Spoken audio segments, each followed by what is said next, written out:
Hello guys, welcome back to your own channel. Friends, आज की video में हम आपको BA second year third sem का क्वेश्चन पेपर करवाएंगे, जिसमें कि आपको काफ़ी सारी चीज़ें नोट करने को मिलेंगी, जैसे कि मार्किंग स्कीम, किस क्वेश्चन के कितने नंबर आ रहे हैं। फिर सेकंड इसमें क्या रहेगा कि कौन से क्वेश्चंस जो इम्पोर्टेंट हैं और मैक्सिमम रिपीटेड भी होते हैं। थर्ड इसमें सबसे लेटेस्ट क्वेश्चन पेपर मैं आपको करवा रही हूँ, जिससे आपको अंदाज़ा हो जाएगा कि ओवरऑल क्या और किस तरह से आता है इसमें।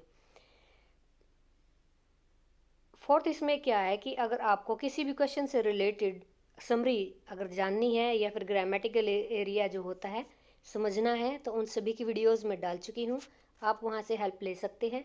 अदरवाइज़ नोट्स की अगर आपको रिक्वायरमेंट है तो कॉन्टैक्ट कर सकते हैं, बाय कर सकते हैं नोट, तो आपको सारे अवेलेबल मिल जाएंगे। तो यहाँ पे चलिए हम शुरू करते हैं। बीए कंपलसरी एग्जामिनेशन यानी इंग्लिश का जो आपका क्वेश्चन पेपर रहेगा कंपलसरी है, और ये 3 घंटे और 80 मार्क्स का तो रहेगा, आपको पता ही है। चलिए हम चलते हैं। इसमें से 5 क्वेश्चंस आपको करने हैं, हर किसी के इक्वल मार्क्स हैं।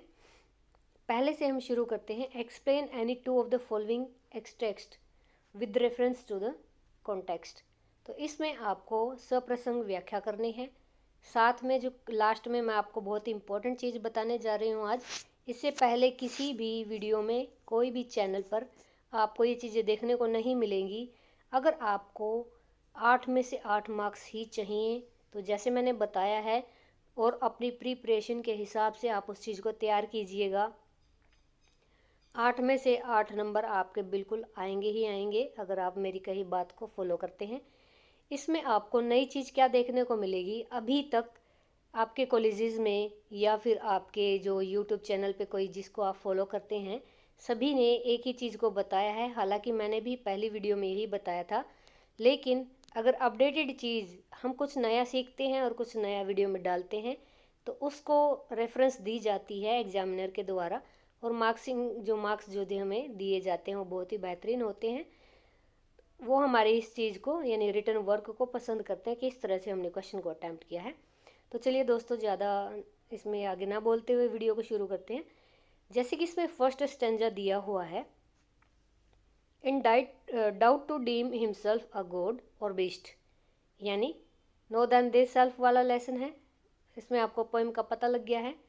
आपको इसके जो पोइट हैं उनका भी पता होगा, और मैं तो यही कहूँगी कि आपको हर एक जो कविता है और उनके कवि दोनों को याद कर लेना चाहिए, क्योंकि बाय चांस ये पूछ लिए जाते हैं और मैक्सिमम पूछते ही हैं इनको। तो 1 नंबर आपका फ्री का ना कटे, तो यही आप याद कर लीजिएगा।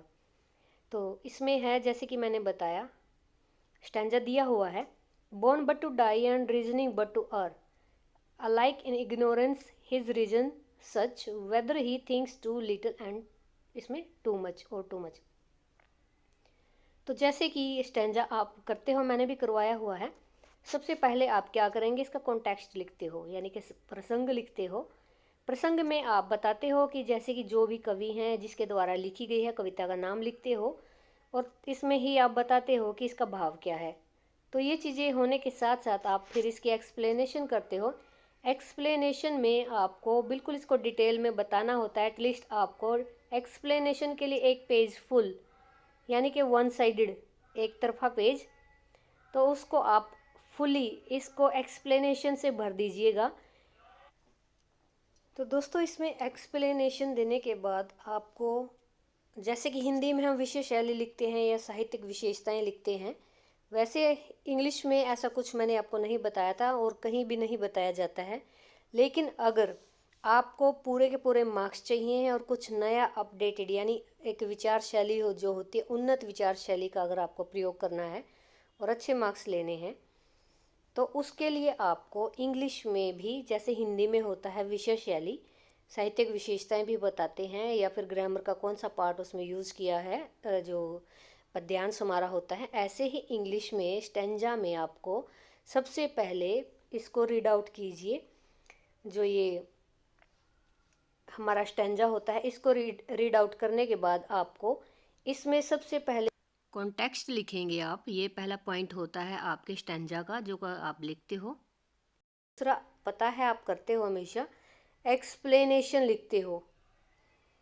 यानी कि 1 पॉइंट ये, 2 ये हो गया। अब थर्ड, हिंदी की तरह हमें अगर अच्छे मार्क्स चाहिए, बेहतरीन, हमारे विचार शैली को अगर उन्नत माना जाए, तो इसमें एक्सप्लेनेशन के बाद हम स्टेंजा के जो नीचे साहित्यिक शैली को इंग्लिश में हम क्या उसका नाम देते हैं, कमेंट्स। यानी हमारे उसके बारे में क्या विचार हैं, विचार शैली क्या है उसके बारे में। कमेंट्स थर्ड पॉइंट होता है। 8 में से 8 नंबर लेने का तरीका होता है। और एक क्वेश्चन के जो स्टैंजा की आप लेंथ नहीं दे पाते हो, क्योंकि ये कोई आपका गद्य नहीं है, जिससे कि ऐसे नहीं है जिसमें कि आप इन सेंटेंसेस की फुली लेंथ दे पाओ, तो आपको यहाँ पे कमेंट्स यानी कि थर्ड पार्ट स्टैंजा को सोल्व करते हुए आपको लिखना होता है।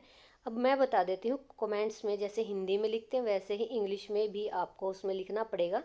साहित्यिक शैली क्या होती है, जैसे कि आपको यहाँ पे फर्स्ट स्टैंजा नज़र आ रहा है, तो यहाँ पे एक तो मुख्य भाव क्या है इसका आप ये लिख सकते हो, फर्स्ट पॉइंट में लिख सकते हो इसका मुख्य भाव क्या है।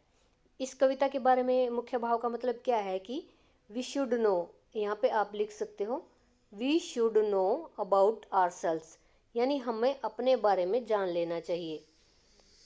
ठीक है, फर्स्ट पॉइंट जैसे कि आपका ये हो गया है। सेकंड, इसमें लिख सकते हो द लैंग्वेज इज़, क्या लिखेंगे, लैंग्वेज ऑफ स्टैंजा या language is very simple, sweet and easy.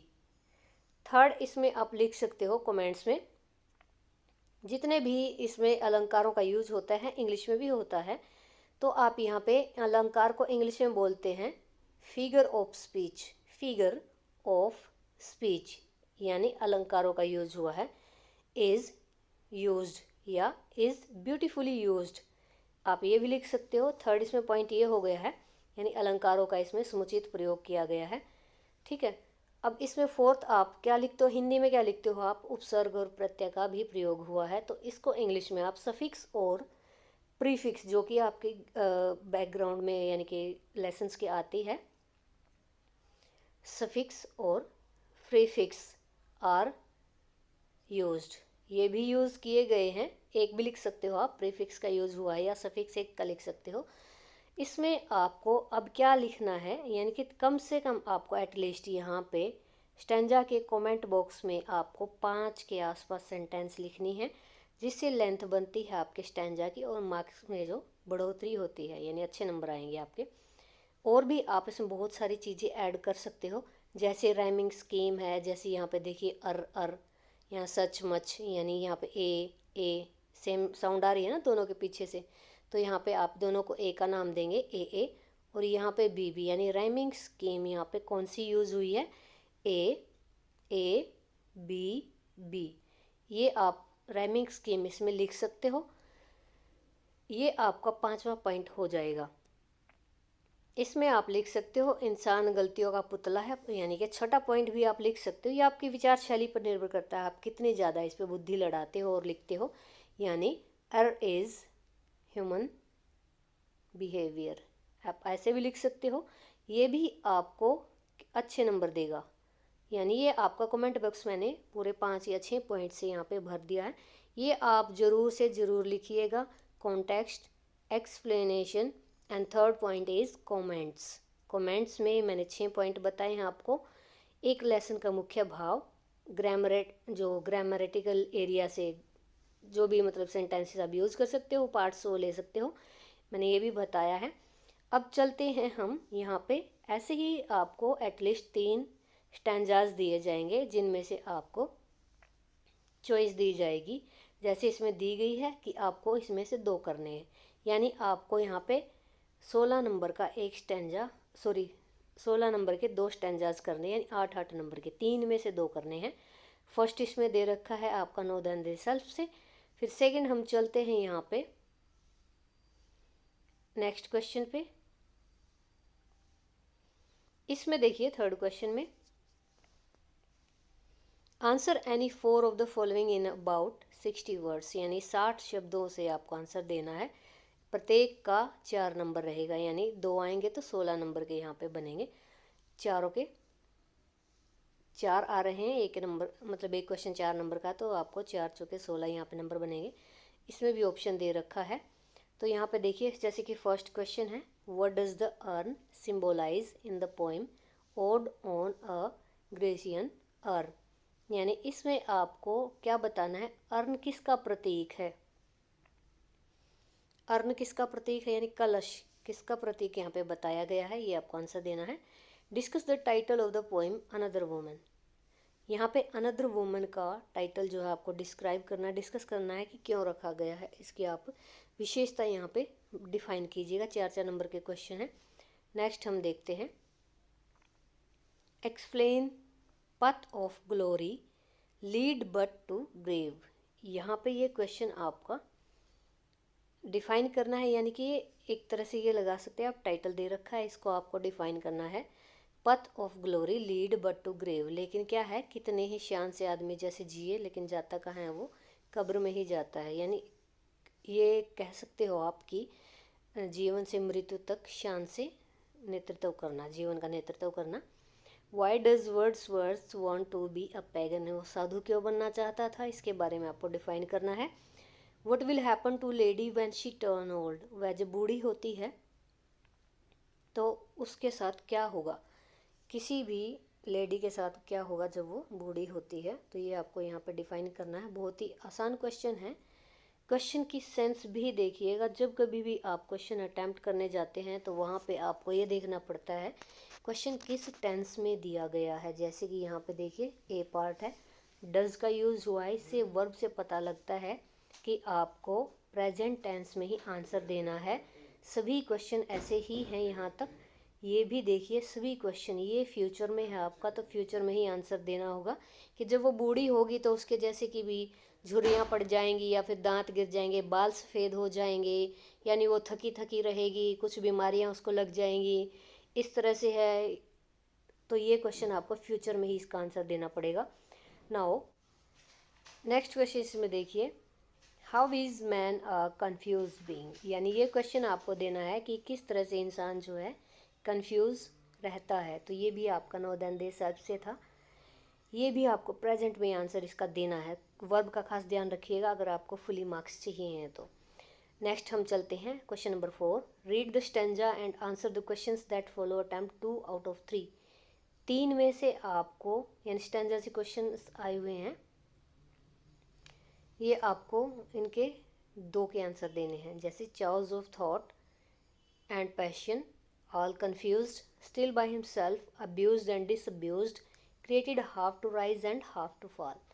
ये क्वेश्चन आपको वैसे ही अटैम्प्ट करना है जैसे मैंने शुरू में आपको बताया था कि स्टेंजा को किस तरह से पूरा का पूरा आपको करना है, लेंथ के थ्रू, इंप्रेशन के थ्रू, और एक जो ऐड किया है आपने कमेंट्स के थ्रू। ठीक है, चलिए अब नेक्स्ट में चलते हैं। Great Lord of all things, yet a prey to all, sole judge of truth and in endless error hurdled। तो ये the glory just riddle of the word, ये सेम स्टैंजा था जो ऊपर वाला था।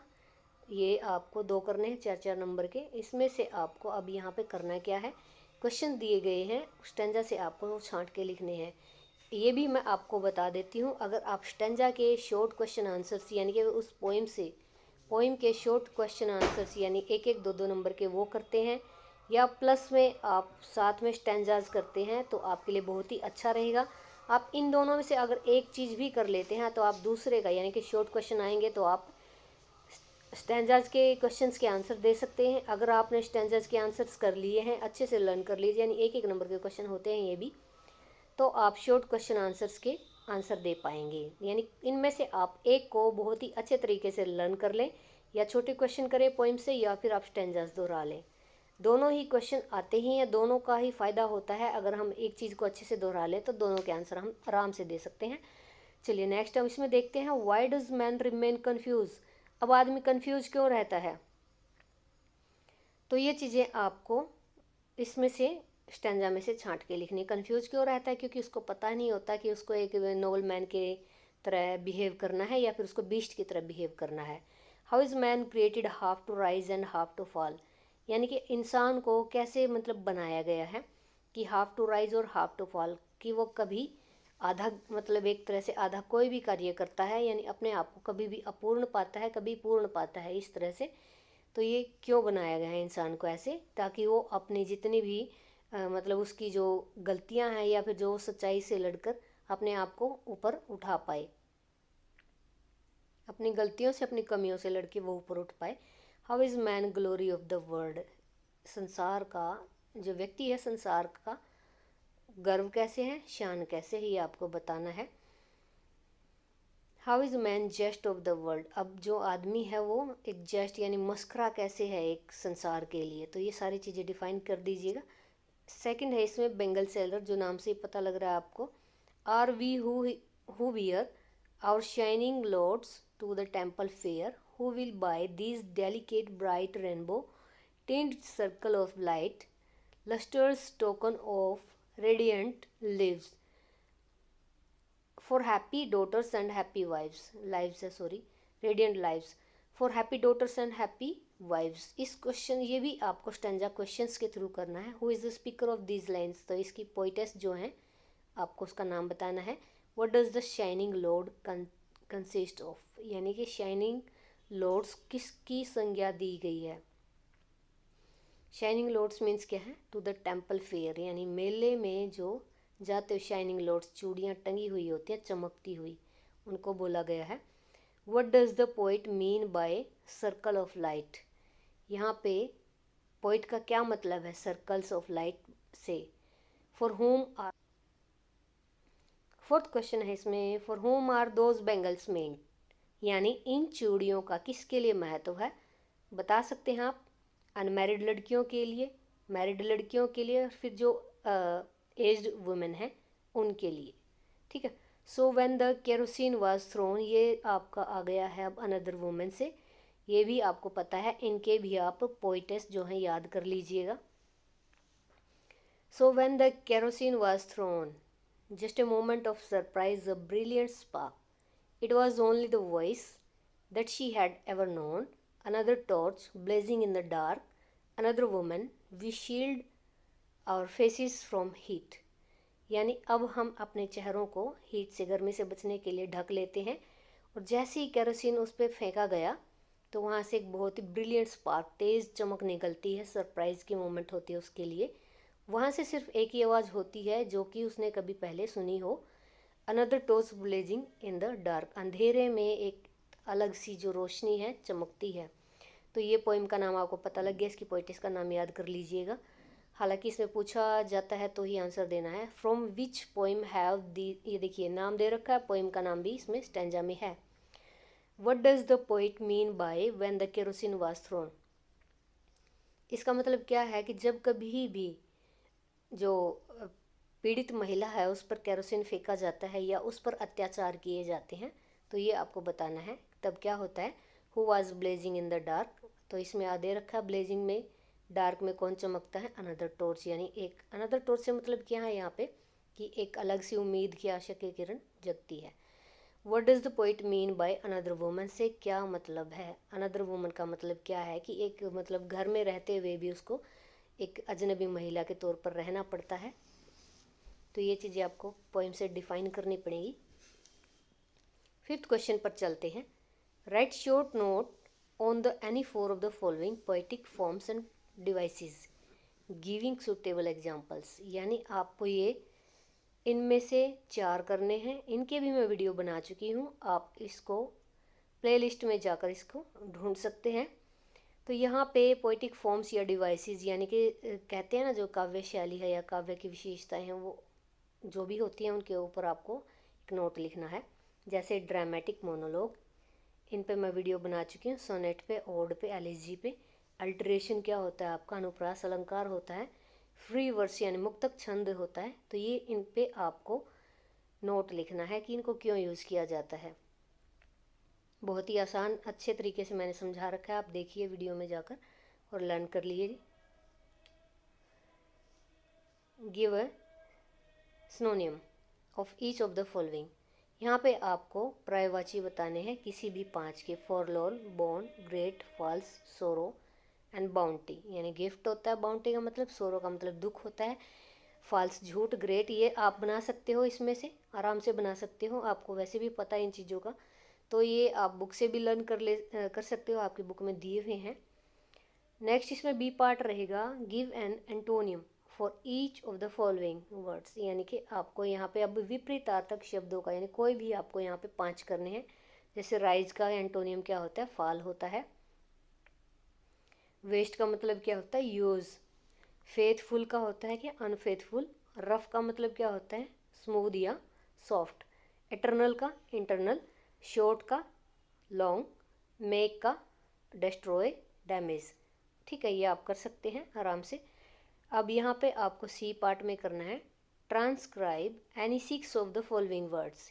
ट्रांसक्राइब करना है आपको इनको। जैसे कि फर्स्ट इसमें समर दे रखा है। समर को आप कैसे डिफाइन कर सकते हो? ये आपको बहुत ही आसान तरीके से आप इसको कर सकते हो। तो ये आप बिल्कुल ये इस तरह से करोगे, इसको समर, आर गायब हो जाएगा। तो इस तरह से आप ये भी, मैं वीडियो इसकी भी बना चुकी हूँ, आप वहाँ से इसकी देख के शब्दों को किस तरह से क्या इसकी सेंस बनती है, उस तरीके से आप इनको ट्रांसक्राइब करना सीख सकते हो वहाँ से। अब इसमें ब्लाइंड स्टूडेंट्स के लिए है ये। चलिए हम आगे चलते हैं। यहाँ पे देखिए नेक्स्ट जो है 7th क्वेश्चन है अटेम्प्ट एनी 16 एज डायरेक्टेड, यानी ग्रामेटिकल एरिया है यहाँ पे। आपको फर्स्ट देखिए choose the correct option infinitive और जिरंड। इन्फिनेटिव में आपको 2 तरह के मिलते हैं, जो बिना टू के और टू के साथ आते हैं। जिरंड हमेशा आईएनजी के साथ आता है। जिरंड का ये फ़ायदा है कि कोई भी काम रनिंग अगर दिखाया जाता है तो उसमें आप आईएनजी यूज़ कर सकते हो। इन्फिनेटिव के लिए आपको किसी भी काम के लिए अगर के लिए की साउंड आती है तो आपको टू यूज़ करना है। और बेयर इन्फिनेटिव वो होता है जहाँ पे आपको विदाउट टू लगाना होता है, यानी कि कोई ऐसी वर्ब होती हैं जिनमें आपको टू यूज़ नहीं करना, डायरेक्ट वर्ब लगा देनी है। जैसे फर्स्ट देखते हैं, my friend Nishtha hates dash in front of an audience. अब मेरी जो फ्रेंड निष्ठा है ऑडियंस के आगे बोलना पसंद नहीं करती, यानी बोलने से नफरत करती है। तो नफरत करती है, बोलने से नफरत करती है, तो यहाँ पे क्या आएगा? निष्ठा के बाद हेट्स ऐसी वर्ब है जो हमेशा hates, likes, dislikes, mind, rather, would, ऐसी चीज़ें हैं जो हमेशा आईएनजी फॉर्म लेके चलती हैं।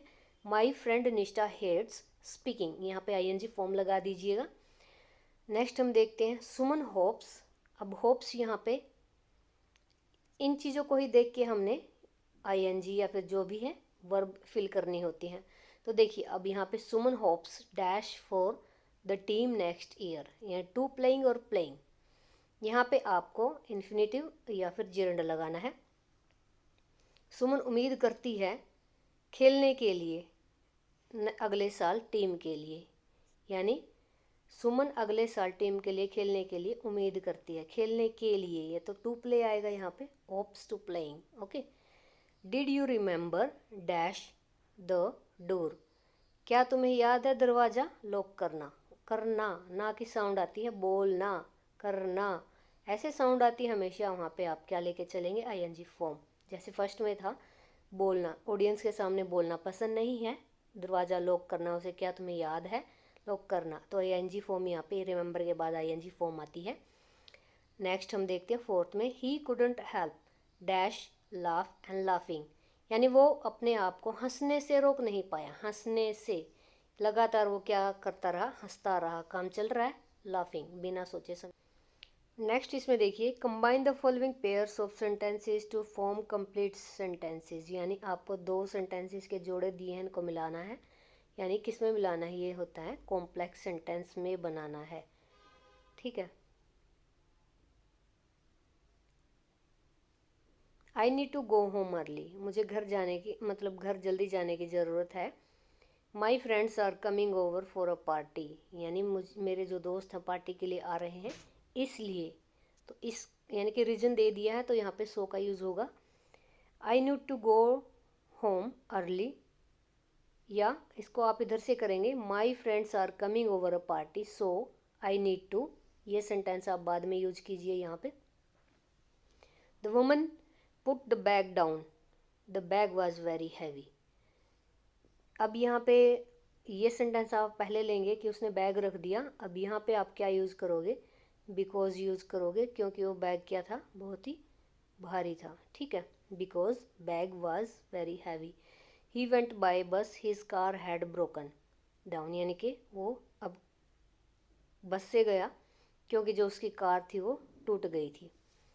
अब यहाँ पे भी आप बिकॉज लगा सकते हो, एज लगा सकते हो कि उसकी कार टूट गई थी, इस वजह से वो कहाँ गया, बस से गया। तो यहाँ पे क्या लिखेंगे, his car had broken down so he went by बस, ऐसे कर सकते हैं। अगर आप यहाँ से शुरू करते हैं ही वेंट बाय बस because his car had broken, तो ये भी आ सकता है। डिपेंड करता है आप किस तरह से सेंटेंस को लेते हैं। It is my opinion the room needs to be painted, यानी कमरे को पेंट की ज़रूरत है। And it is my opinion, यानी कि कमरे को पेंट की ज़रूरत है और ये मेरा क्या है, विचार है। इट इज़ माई ओपिनियन, तो यहाँ पे आप क्या लगा सकते हो, इधर से अगर लेते हो तो दैट लगा सकते हो। इट इज़ माई ओपिनियन, यहाँ पे क्या लगाओगे, that that the room needs to be painted, ये मेरा विचार है कि कमरे को, की साउंड आ रही है तो दैट लगा सकते हो आप। नेक्स्ट हम देखते हैं, नेक्स्ट है इसमें करेक्ट द फॉलोइंग सेंटेंसेस। यहाँ पे आपको क्या करना है, सेंटेंस पढ़ के देखिएगा। ही फेल इन द वेल, अब गिर गया है तो एकदम से गिरा है, वो बाहर से आया है और वेल में गिरा है। तो यहाँ पे मैंने बताया था जब कोई भी वस्तु अगर बाहर से अंदर की तरफ आती है, यानी गति करके कोई चीज़ बाहर से अंदर की तरफ आती है, तो वहाँ पे हम क्या यूज़ करते हैं, और ये फेल के साथ इनटू तो आएगा ही, इनकी जगह क्या लगाओगे, इनटू। द चिल्ड्रन लाफ्ड, अब हंसा जाता है, किसी पर हंसा जाता है, तो ये तो वस्तुओं के लिए, लेकिन कोई भाव अगर किसी के ऊपर व्यक्त होता है तो वहाँ पे हम क्या यूज़ करेंगे, at. Laughed at the poor beggar. Please put the books in the table, यानी पुट, अब टेबल के अंदर रखेंगे या उसके ऊपर रखेंगे, तो यहाँ पे ऑन आएगा इनकी जगह। Please put the books on the table. The purse is below the pillow, अब यहाँ किसी चीज़ के नीचे अगर कोई चीज़ होती है तो वहाँ बिलो के बदले बदले हम क्या लिखेंगे, यहाँ पे अंडर लिखेंगे, नीचे यानी टच करके चीज़ रखी हुई है, तो यहाँ पे हम क्या लिखेंगे, under. The purse is under the pillow, prepositions use की गई है, साथ में जो वर्ब्स हैं उनका यूज़ किया गया है। अब यहाँ पे देखिए, यहाँ पे हमें सफिक्स मतलब यूज़ करके सेंटेंसेस को फिल करना है।